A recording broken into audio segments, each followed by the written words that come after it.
What's going on, everyone? I just wanted to talk about my HRX217HYA and the issues I've had with it so far and what I like about it. I've had this for, I think I used it about maybe 10, 12 times, so over a dozen times. And I'm coming from the HRR216VKA that my parents gave, or I gave my parents. Just a few things. I'll tell you the differences between the two machines and which one I like better at the end, and if it was an upgrade. I paid about $9.49 on Mowers Direct for this, so it was pretty expensive. Probably the most expensive mower I've ever spent on a lawnmower. But all right, let's get into it. So you got this big dipstick. You can see it, they put a sticker on it, the Honda, and I already changed the oil, but it's good to change after 5 hours of use, the first 5 hours. So I changed it with the Honda oil, the OEM. I keep this thing in tip-top shape. I always clean it after every use, so it's pretty easy to maintain. So you got that long dipstick, which is nice compared to the HRR216. And then here you got the big gas tank. I like that because it's not as easy to spill around as the other one. It clicks too like a gas tank. That's cool. This I had an issue with before. It was leaking. Common issue on these the GC200. This is actually bigger engine than the commercial engine, but it would leak. You get like residue, and I brought it back to the Honda dealer, and he actually took it off, put a new seal. It's called Honda Bond, and he changed it out. This is the spark plug here. I'm not going to change that or mess with it for years.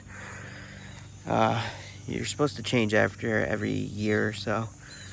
The wheels are great so far. You can just change it. You can see the height indication. If you go this way, it's higher. This way is lower. I actually took the wheel off and I lubed the axle because it wasn't too lubed. I used this red and tacky lube. Works pretty good. Then you got this, the air filter. Pretty easy air filter. If you get dirty or whatnot, you can change it. I haven't really messed with it. You can see the butterfly. The auto choke actually is open, so that's good.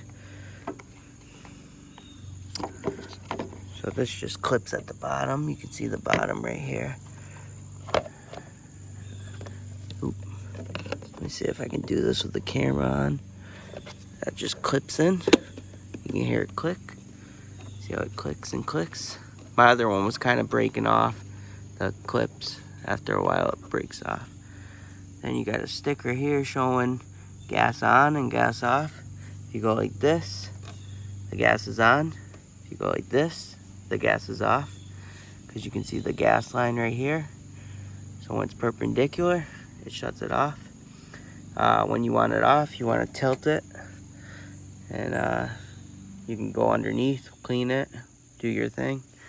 This doesn't really show, well, it does show the numbers, the height indication, but it should be in white like this, so you can easily see it.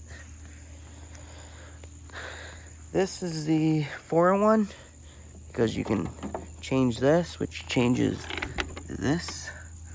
You can see in there, changes from mulch to bag, so you can do kind of in between. That's why I mow at, like in between. Pretty cool. This has been easy to start too. You just put it in fast and then have the gas on, obviously. One start or one pull and it starts. So that's nice. You got hydrostatic, which this has the gears, so you can drive it and go slow or fast as you please. This I don't know if I really like too much, to be honest. The blade control. So the yellow is the blade control. This engages the clutch blade control. Then you got the speed, so you have to hold both down to engage the speed. Gets kind of cumbersome. I might put a Velcro just to hold it down. But my other one, you just hold it down and then you pull it and it starts and goes. You don't have to do two different engagements. We'll see how long that lasts.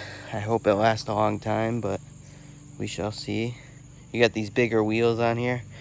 Talking about the hydrostatic, I think my HRR216 went faster, which had the paddle, like you could paddle drive it.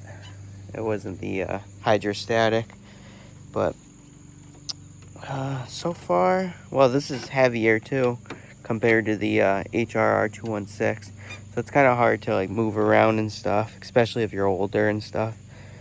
But so far, it's been a good mower. I'm not gonna knock it too hard. I would give it like about an 8 out of 10. My HRR216, I would give it a 9 out of 10, just because it's simpler, easier to use, easier to move around, I think. But it's been a good mower so far. The deck, I hope, lasts long. I got the winters, so hopefully it doesn't crack or whatnot. These are going up in price too. I have a white bag with it, but these are now $1,000, going up to maybe over $1,000. I don't really like the shroud, like I said before. The shroud's kind of not my favorite. I like the old shroud better, the GC190. But these are bigger engines than the commercial GC engines. But that's another thing with the HR216. The wheels would go bald every season. This, I hope it's not gonna. We shall see. It's rear wheel drive, both sides. I got a hilly terrain, so we shall see how good it gets. A lot of commercial people use these, so I wanted to use it myself. But I'll do an update video after like a year or two, just to see how well this thing has held up.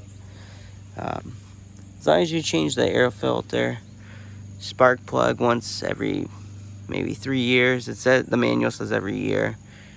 Put fuel stabilizer in the gas, and change the oil after like every season or so. You should be fine. And I'm gonna do better at the greasing the bearings. Take the wheels off, grease it maybe every 2-3 years. I wash it a lot, so I don't know. So hopefully it lasts long. For $1,000, I would think it'll last long. But all right, I'll do an update video, see how this thing goes after 2-3 years, and if it was worth it. Thanks for watching. Take care.